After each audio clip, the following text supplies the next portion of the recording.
ძალიან ბევრი კომპონენტია, რომელსაც უნდა მიაღწიოთ. ჩვენ შარშან ვიყავით გაეროშენი ვალდებულება ვიზუალურზე ვარცხიშვის. ის მშობლების მხარდაჭერით მუსიკალურ სასწავლებლად.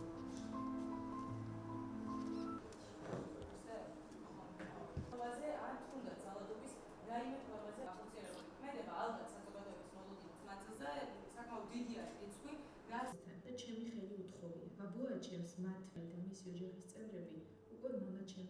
იმ მოგეხსენებათ ყველაზე დიდი სიკვდილი.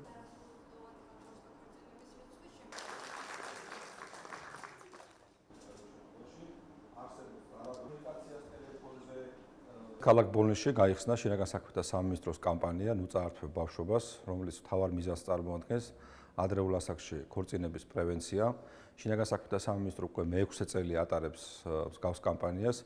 ჩვენ შევხვდებით ყველა სკოლის მოსწავლეს საქართველოს მასშტაბით და გაუზიარებთ ინფორმაციას ბავშვობის ასაკში ქორწინების მავნე პრაქტიკის შესახებ. შინაგან საქმეთა სამინისტროს და სხვა სახელმწიფო უწყებების მექანიზმებზე თუ როგორ შეგვიძლია დავიცვათ ბავშვები ადრეულ ასაკში ქორწინებისგან.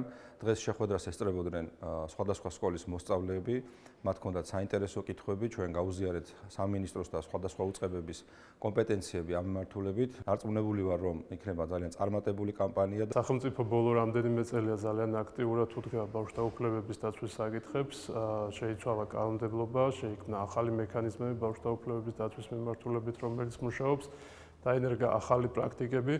ჩვენ გავუცანით მათ ის საქმიანობა, რასაც სახელმწიფო ეწევა ამ მიმართულებით, მაგრამ ამის მიუხედავად, რა თქმა უნდა, არსებობს გამოწვევები და ჩვენ მზად ვართ, რომ სამომავლოდ კიდევ უფრო აქტიურად ვითანამშრომლოთ ყველა უწყებამ იმისთვის, რომ ბავშვის უფლებები ჩვენს ქვეყანაში იყოს დაცული, იმიტომ რომ დაცული ბავშვი არის ჩვენი ქვეყნის უკეთესი მომავალი. საქართველოს განათლების, მეცნიერებისა და ახალგაზრდობის სამინისტრო აქტიურად არის ჩართული საქართველოს შინაგან საქმეთა სამინისტროს მიერ წარმოებულ კამპანიაში „ნუ წაართვებ ბავშვობას“. ჩვენი მიზანია გავზარდოთ ცნობიერება და ბავშვებს დავანახოთ სწორი განვითარების გზა, ასევე მათ ავუხსნათ და ვაჩვენოთ ის რისკები, რომლებიც დაკავშირებულია ნაადრევ ქორწინებასთან. მოხარული ვარ, რომ მომეც საშუალება შეხვედრას დავსწრებოდი. მივიღე ბევრი ინფორმაცია ბავშვთა უფლებების შესახებ, ასევე რა საფრთხეები აქვს ნაადრევ ქორწინებას. მე ვეცდები, რომ გავუზიარო ეს ინფორმაცია ჩემ კლასელებს და თანატოლებს. კამპანია „ნუ წაართვებ ბავშვობას“ წელს ბოლნისიდან დაიწყო. მივიღე ძალიან საინტერესო ინფორმაციები მოწვეული სტუმრებისაგან. ასევე იყო ვიდეორგოლები, რომლებიც ძალიან საინტერესო იყო. დავსვი კითხვები და მივიღე საინტერესო პასუხები.